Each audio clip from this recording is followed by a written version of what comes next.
All right, thank you, Mr. Chairman. All right, Judiciary After Dark. So 100 days into the administration, Mr. Chairman, the golden age. Some are saying, many perhaps, that even William Henry Harrison had a better 100 days. But I want to talk about the economy, because that will explain my amendments. Goldman Sachs is now saying the United States will have the lowest economic growth and the highest inflation of any developed country, all related to tariffs. The Dow's down 3,000 points. Consumer sentiment has fallen 32% since Trump took office, the largest decline since the 90s.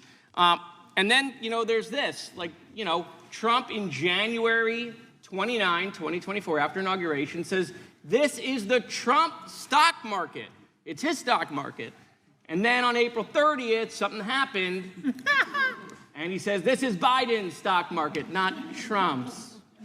So anyway, and then today, what he said was even more interesting. He said, and even the next quarter, that will sort of be Biden's also, kind of telling us that it's going to get worse. So, Mr. Chairman, listen, in the spirit of Doge, I present to you 4 amendments that have over $900 million, some people would say that's $1 billion, okay, of savings to the American people. I decided to Doge your budget.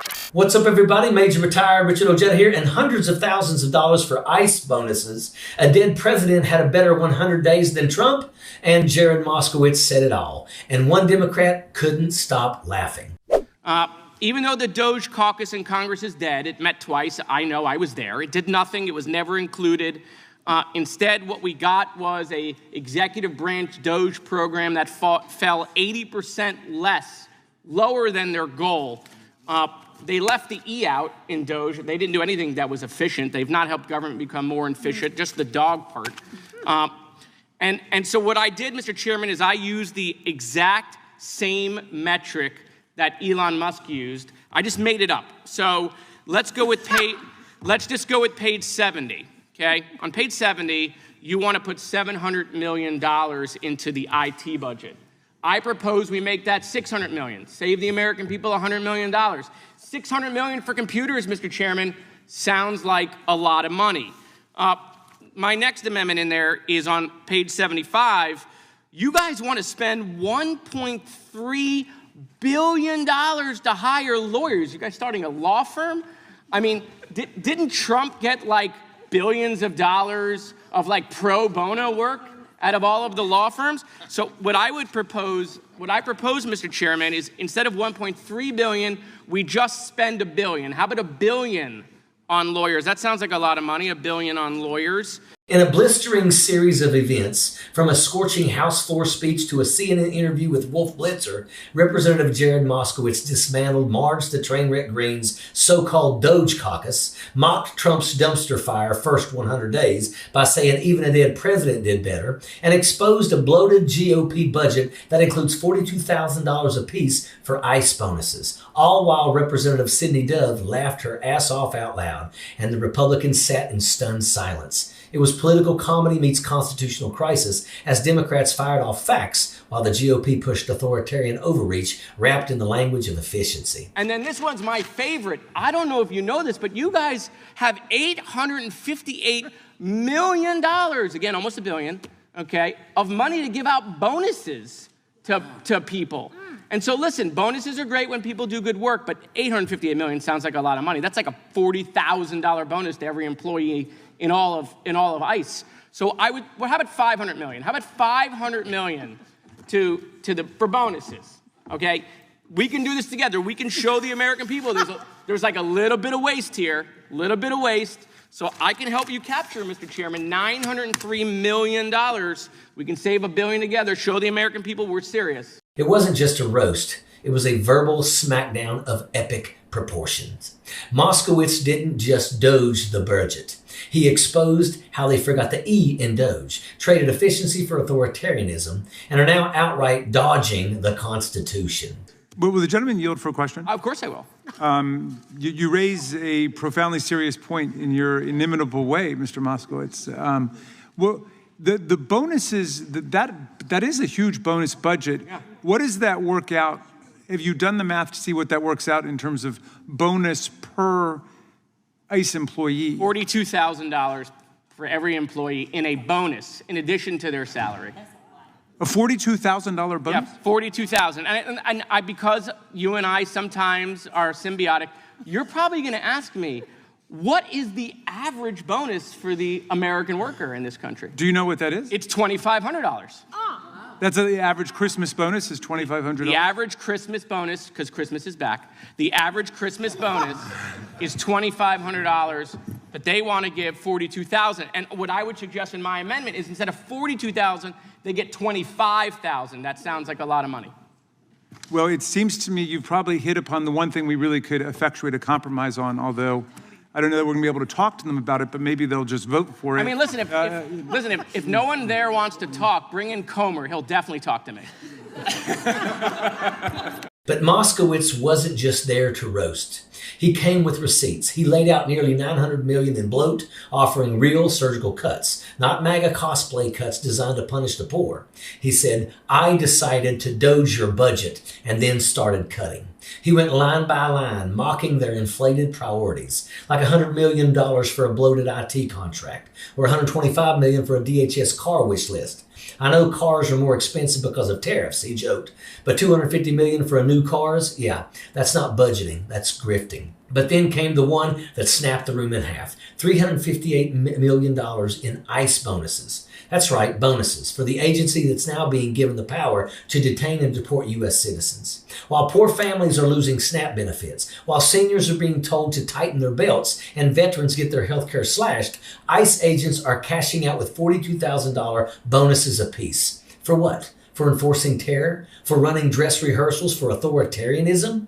And ask yourself, why do Republicans care about these costs? This is a drop in the bucket for MAGA's elite class. Marge the Trainwreck Greene walked away with what looks like $22 million in insider trading gains. Charles Schwab made $1 billion off Trump's tariff chaos. Another Trump crony bragged about making $900 million in the office while everyone else lost their pensions. They're not cutting government, they're looting it and giving raises to the foot soldiers doing the dirty work.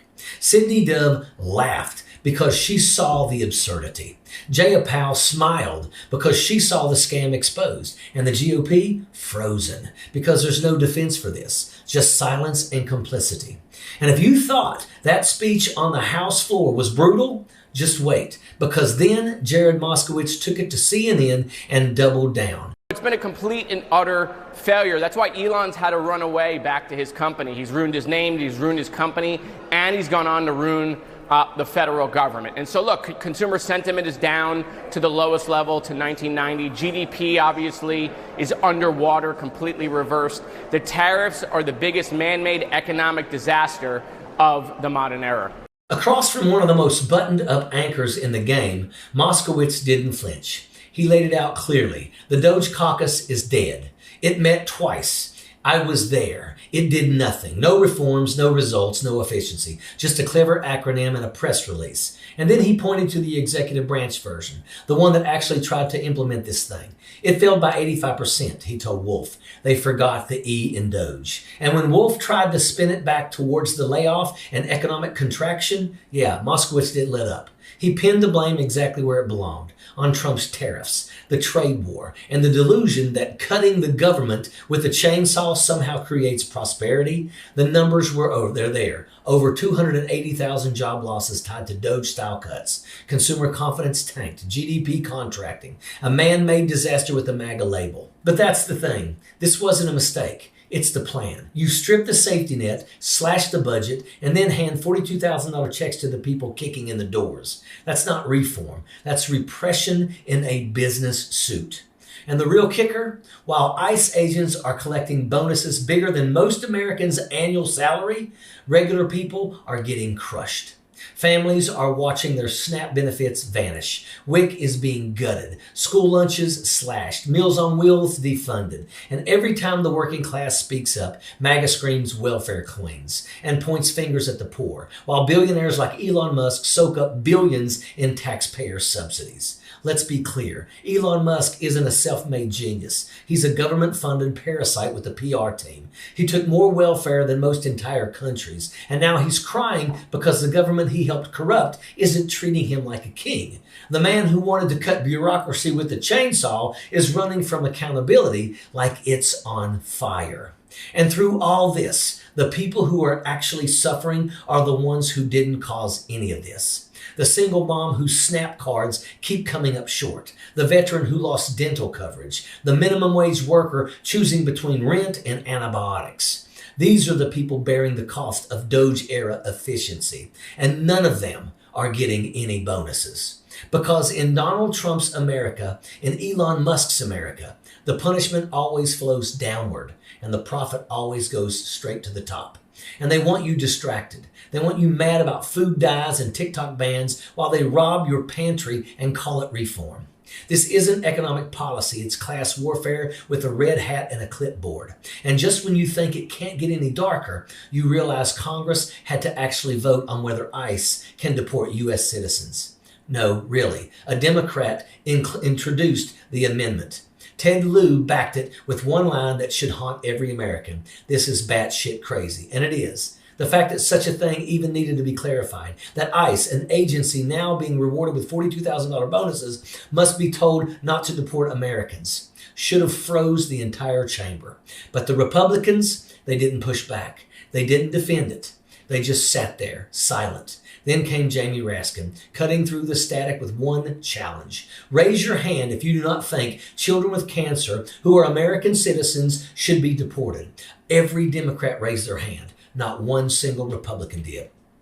Not even for a sick child. Not even for an American. And outside that room, Eric Swalwell stepped up and said what it was. This is a dictatorship. That's a dictatorship.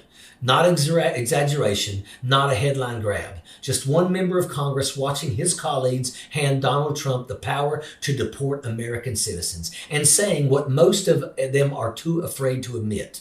Meanwhile, ICE agents are pocketing massive bonuses, food programs are gutted, veterans and working class families are getting clipped at every turn. But the enforcers of this agenda, they're being rewarded lavishly. And Elon Musk, too busy waving chainsaws on stage with Argentina's Javier Milei, who slashed his nation's safety net so deeply the people are now rioting in the streets. Cryptogate, mass layoffs, collapsed pensions, Elon laughed and posed for photos, and now he's running from the headlines, from the heat, from the legacy he set on fire. While MAGA influencers stand in front of podiums like they're hosting a reality show and Stephen Miller stages signs with mugshots on the White House lawn, the actual American people are watching their benefits disappear. They're watching prices rise. They're watching politicians vanish from town halls and be replaced with cardboard cutouts. And that brings us right back to Jared Moskowitz. Even a dead president had a better first 100 days than Donald Trump. That wasn't just a zinger. It was a mirror. And if you want to see what he meant, just look around.